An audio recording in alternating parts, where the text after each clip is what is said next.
more time for Andrew. And please keep it going for our next storyteller coming to the stage. It's Kona.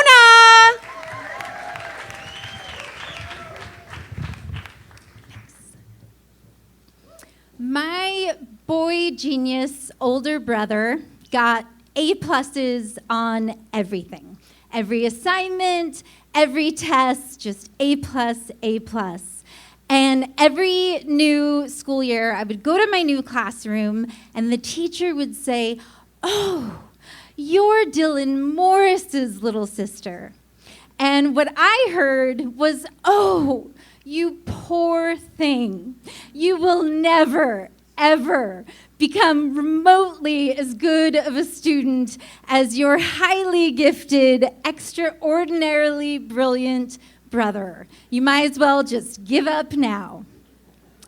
It made me feel invisible and also really pissed because I was very competitive.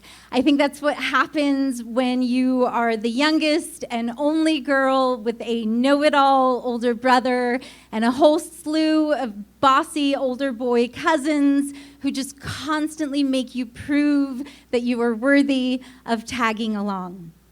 So our entire childhood, there was only one thing my brother didn't get a perfect 100% score on. It was the 8th grade U.S.Constitution test. So if you grew up in California, in order to graduate 8th grade, you have to pass this Constitution test. And if you're one of the rare few to get a perfect score on it, then you get a special certificate at the end of the year. My brother did not get this certificate because he got a 98. And what that meant was that for the first time in my entire life, I had a chance to beat him at something. So for the next few years, I just had fantasies of framing it and hanging it up in front of his door so he'd have to see it every day for the rest of his life. I was going to get revenge. By the time 8th grade rolled around, I was ready. I didn't miss a single day of my U.S. history class. I wrote down everything my teacher, Mrs. Meredith, wrote on the board, and then I copied it over and over again until it was just drilled into my brain. And on the day of the test, I was ready. I felt really good. I knew every answer. I was so excited and I was so cocky that I went home and I told my brother, "I'm getting that certificate." And he just nodded and said, "Yeah, right."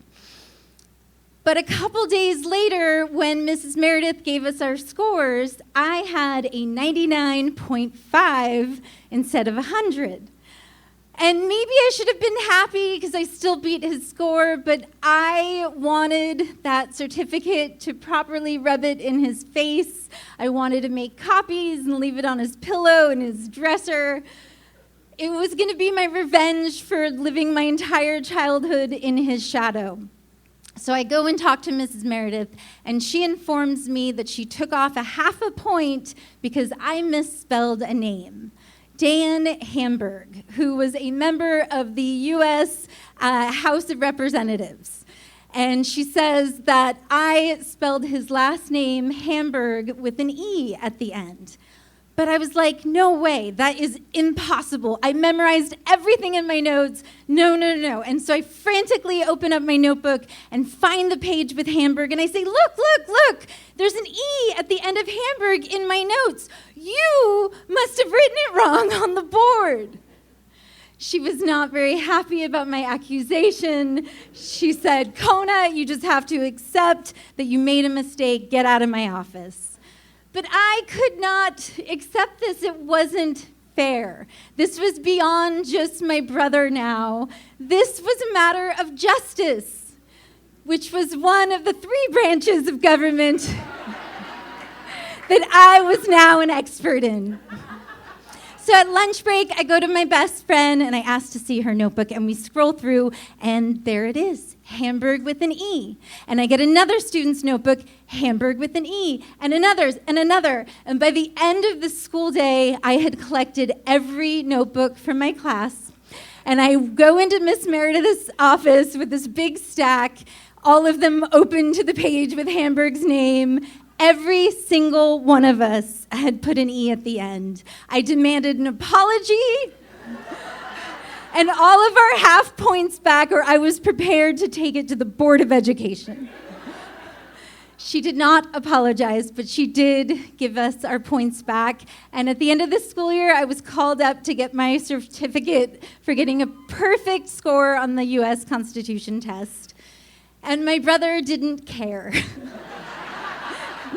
By then, he was going into his senior year of high school and had just aced the SATs.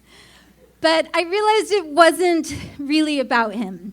It was about me proving to myself what I'm capable of, not just when I commit and really study for something, but also when I stand up for myself and stand up to injustice.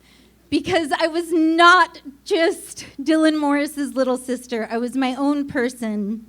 And I knew my constitutional rights. Thank you.